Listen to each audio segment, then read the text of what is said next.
So, how's the insurance hustle, Susan? Still selling peace of mind to people who'll never need it? The crystal chandelier glittered above, but Edward's words turned the wine sour. I prefer underwriting risk. And yes, it's quite satisfying. We do admire your dedication, darling. Perhaps one day you'll move into something more academic. James flinched. His fork pressed into the lamb, but he said nothing. No offense, Susan, but it's hardly a career. Anyone can sell policies. It's not like you are dealing with anything important. I am sure many important people would disagree, Edward. You mustn't mind him, dear. He only wants the best for the family. We all do. James's jaw tightened, but the words he should have said stayed locked behind his teeth. The silence that followed stretched like a wire, humming with unspoken accusation. I recall last summer you mentioned a big policy for a local bakery. How thrilling it must be to insure cakes. Susan, have you ever considered pursuing something academic? A master's, perhaps, in art history. It might give you more depth. 15 years in Army intelligence, and they think I need a literature degree. She picked up the wine glass, her fingers steady, but the coin at her belt felt heavier than usual. Isn't the insurance game rather repetitive? Same forms, same quotas. Hardly the stuff of dinner conversation. We only want you to feel fulfilled, dear. A woman of your age shouldn't be stuck in an entry-level position. Entry level. If they only knew I moved more capital before breakfast than their trust fund sees in a decade. She didn't blink. She had weathered interrogations from hostile agents. Dinner with in-laws was just a different battleground. But I suppose someone has to do it. Every family needs its practical one. The grandfather clock in the hall chimed the quarter hour, but inside Susan's head, a different clock was counting down. The phone on the linen tablecloth vibrated, a low insect hum against the crystal. The caller ID flared across the screen. Sir Malcolm Ashford, chairman of Lloyd's. Ah, the important call. Do tell them you are in the middle of a very serious discussion about cake policies. If you'll excuse me. She rose without hesitation, the leather portfolio already in her hand. Of course. Don't let us keep you from a pressing claim about a dented fender. James's hand froze halfway to his glass. His eyes followed his wife, but his voice stayed buried. The clock on the wall ticked loudly, as if marking the step toward something irreversible. Susan walked through the doorway without a backward glance, the navy suit cutting a sharp silhouette against the candlelight. Edward watched her go, the smirk still on his lips, but his eyes suddenly calculating. Susan stepped into the study and closed the heavy oak door, the latch clicking like a final word. I've left my reading glasses. I'll just fetch them. James's fingers tightened on the stem of his wineglass, but he didn't move to follow. Edward rose and walked with measured steps, then slowed to a halt just outside the study. Malcolm only rings after hours when a major underwriting package is at stake. He leaned close, his ear almost touching the polished wood, the low hum of her voice seeping through. She spoke, without hesitating, the cadence of someone used to signing off on billions. The smirk on Edward's lips flickered and died, replaced by a sudden, wary stillness. Back in the dining room, James gazed at the doorway, a muscle twitching in his jaw. The words were indistinct, but the authority in them made Edward's pulse quicken with a dread he couldn't name. Sir Malcolm, I've been expecting your call. Susan, apologies for the late hour.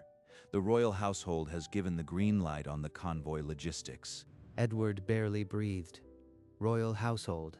He pressed his ear harder against the door frame. We need your approval for the $1.2 billion underwriting structure before markets open. The figure hit him like a physical blow.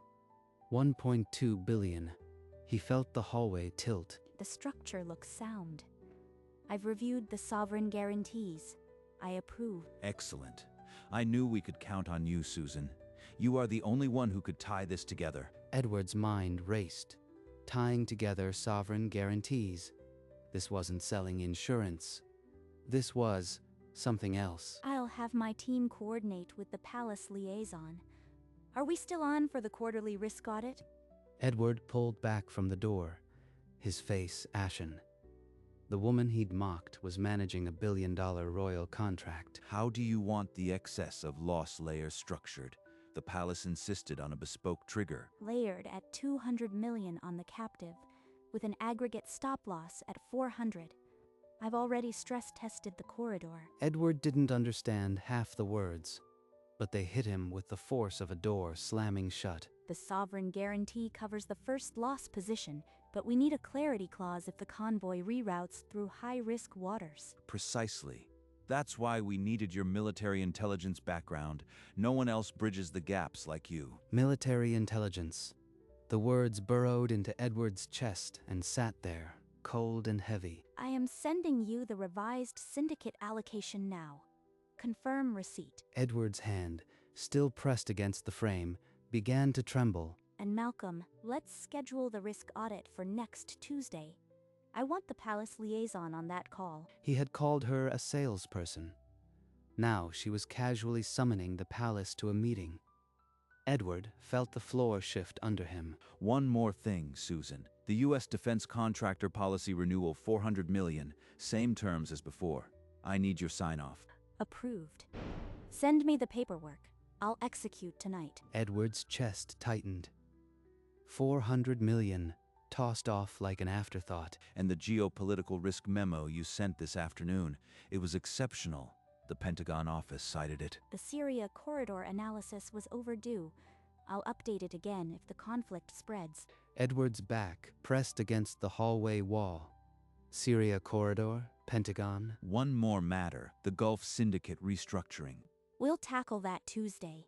I want to be sharp for the palace meeting. The call was concluding, but the damage to Edward's worldview was already complete. He stumbled back, his face bloodless, as if he'd been physically struck. Good night, Malcolm. We'll speak Tuesday. The call clicked off.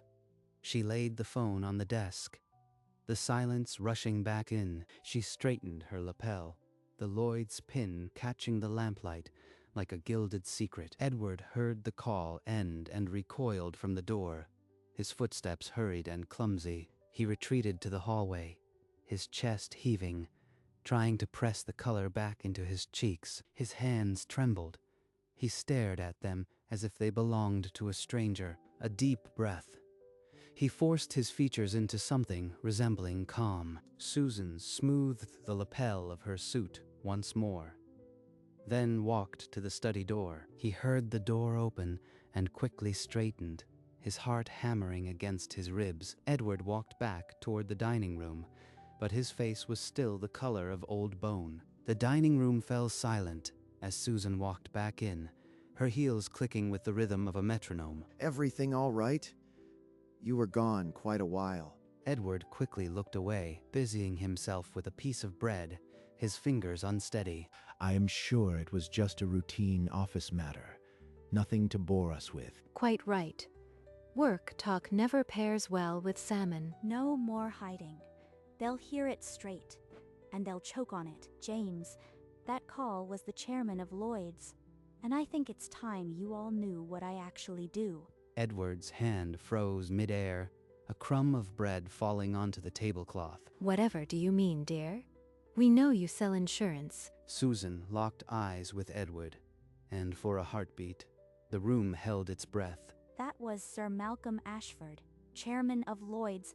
I am the U.S. lead underwriter for a syndicate covering sovereign defense contracts, including the royal family's Convoy logistics. I was recruited 15 years ago from a career in Army intelligence to bridge military risk with private insurance markets.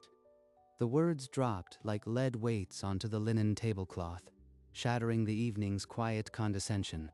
But you told us you sold policies.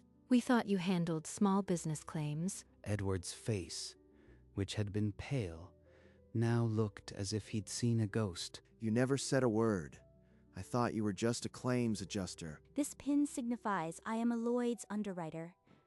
Fewer than 5,000 people in the world hold this distinction. Sandra's hand went to her pearls, her mouth opening and closing silently. I still say it's just insurance.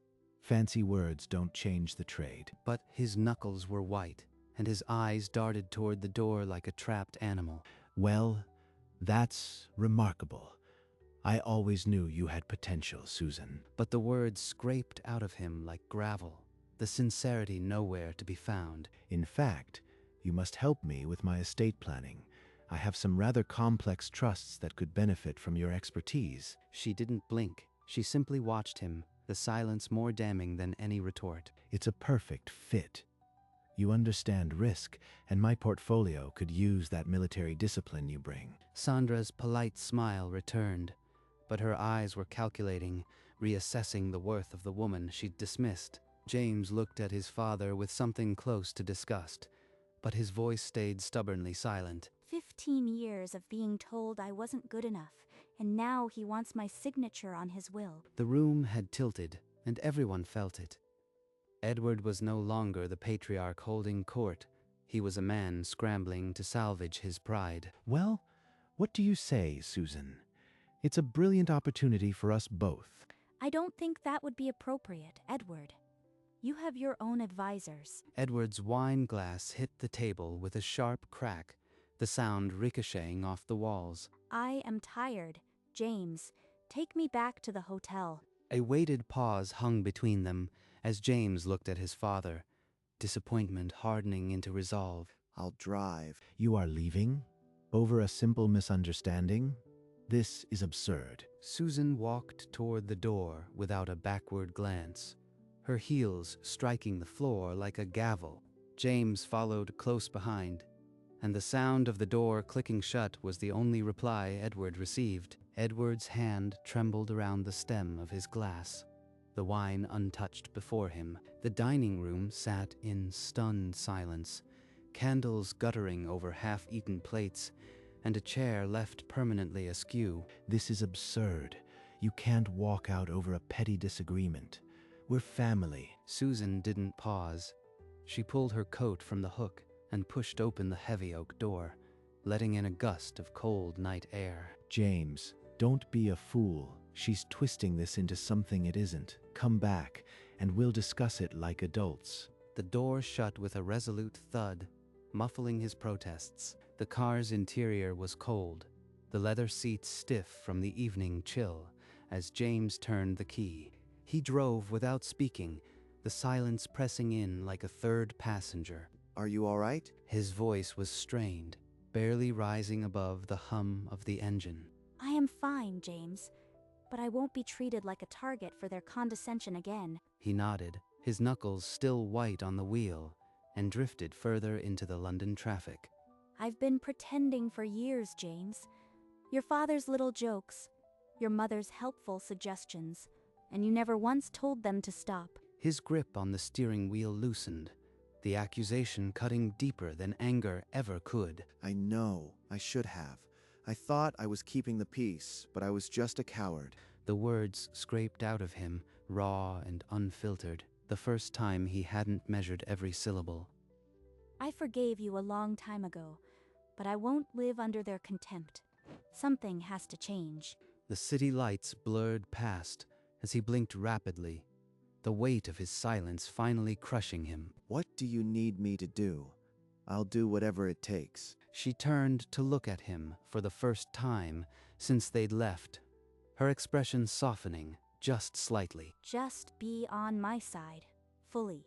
That's all I ever wanted. He reached across and squeezed her hand, a promise without words, as they drove toward an uncertain dawn. The hotel room stretched around them, impersonal and cold, but the silence between them now felt different, gentle, not heavy. I can't keep this up, James. I want to go back to New York for good. He didn't hesitate. The words he'd withheld all evening finally came without effort. I was going to say the same. There's nothing here for us anymore. Let's leave London behind. The decision settled over them like a tangible weight being lifted. I'll call Malcolm in the morning. He wanted me to head the New York desk anyway. And I'll tell my parents after you've left. I won't let them make this harder for you. She paused, a half-folded blouse in her hands, and for the first time in days, her eyes shone with something other than anger. Thank you for finally choosing us. The packing resumed, each folded garment a brick in the foundation of their new life. 3 months later, the movers packed the last of the Kensington flat into a waiting van. James watched from the curb, the keys to their now empty flat heavy in his pocket. His phone buzzed. 6 missed calls, all from Edward. He silenced it without a second glance. The drive to Heathrow was quiet, the grey London streets sliding past in the morning drizzle. I thought I'd feel something more. Sadness, nostalgia, but it just feels like a weight I finally set down. That's because it was never home. Home is wherever you are, and it's waiting across the ocean. At the terminal, the departure board flickered to New York, boarding. They walked through the gate without looking back. The plane lifted off, and London shrank into a grey patchwork below, swallowed by cloud and memory. Susan rested her head against James's shoulder, her portfolio tucked safely beneath the seat. Somewhere behind them, a phone rang in an empty Mayfair dining room, but no one was there to answer. A Manhattan morning sun streamed through floor-to-ceiling windows as Susan unlocked the door to their new apartment. Boxes lined the walls, but the view, the Empire State Building catching gold, made up for the chaos. I think this will do. 15 years in military intelligence, and I've never had a home base this solid. She tore open a box marked desk and pulled out the framed photograph of their wedding day. Next, she unwrapped the Lloyd's pin and set it beside the U.S. Army coin on the polished walnut desk. James came up behind her, 2 mugs in hand, and gazed at the skyline. This is where we were always supposed to be. Yes, and this time, I am not hiding. She clipped the coin to her belt, the familiar weight settling against her hip like a promise. Susan walked into the Lloyd's of London, New York office, the river of commuters parting around her without a word.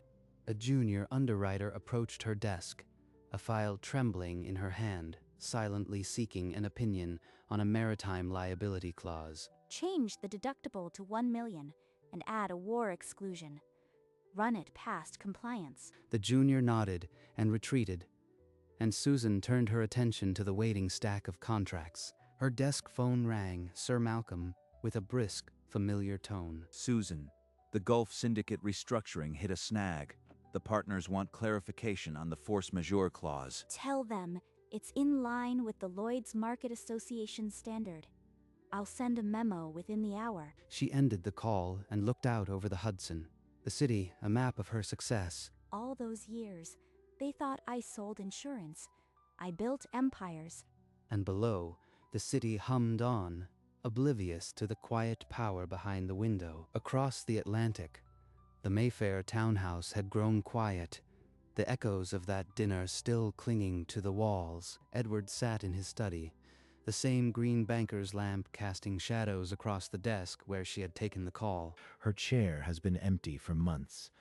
I still expect to hear her heels on the hardwood. He picked up the tarnished silver inkwell that had sat on the dining room sideboard for 3 generations. The inkwell was spotted with neglect, a precise mirror of his own standing these days. I thought because she sold insurance, she was beneath me, but she understood risk in ways I never would. He set the inkwell down with a thud that was swallowed by the silence of the house. No calls came from New York.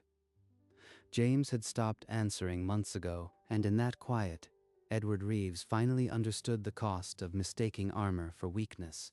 But understanding came too late to fill the empty chair across from him. Amid the morning mail, a cream envelope bearing the embossed seal of a London solicitor slid onto the kitchen island. She opened it with one finger, scanned the formal request for a meeting, and let the paper drop. He sent a solicitor. Still can't say the words himself. You don't owe him a thing. Not a meeting. Not a reply. She slid the envelope straight into the recycling bin, the swift finality of the gesture making James smile. I spent years waiting for an apology. Now I don't even want one. Later that week, they unpacked the last box, a set of crystal glasses from their wedding. I saw my father last month. He asked if you'd consider returning his calls. I told him no. Susan looked at the New York skyline, then back at James, and the choice she'd made felt like the only truth. The inkwell in Mayfair would keep tarnishing, but here, the sun hit clean glass and threw rainbows across the ceiling. Evening found them on the sofa, the city lights flickering on one by one below. 2 glasses of wine, untouched, sat on the sill, catching the last amber light. There was nothing left to say. The long war of words had ended, and in its place was this, a shared silence that felt like breathing. Susan lifted her glass in a wordless toast, and he met it with his own. On a shelf nearby, the Lloyd's pin and the army coin rested inside a simple shadow box, catching the dying light. The coin was worn smooth from years of handling, but its edges still held, and the pin, once a quiet rebellion on her lapel, now sat as a monument to everything she had refused to hide. Beside it, their wedding photograph watched over the room, a steady anchor. Outside, the Hudson became Mercury, and the lights of Manhattan strung themselves into a canopy. She had spent years being told she sold insurance. Now, in the heart of the city, she knew the truth. She had built her own cathedral of risk and reward, and its doors were only open to those who had earned the key. The window reflected a woman who no longer needed outside validation. Behind her, James refilled their glasses, a quiet smile on his face. The city stretched below, a testament to every risk she had ever taken. Susan Reeves never again allowed herself to be reduced to a punchline. In the end, she didn't just underwrite insurance, she underwrote her own worth. No more hiding behind modest job titles. No more accepting crumbs of condescension. She had buried the woman who sold insurance, and from that grave, a master of risk had risen. And in the rarefied world of sovereign contracts and royal convoys, her name was now spoken with the kind of respect that no smirk could ever undo. Edward's inkwell would gather dust, but Susan's legacy was only beginning to shine. The screen faded to black, leaving only the memory of a woman who refused to be small.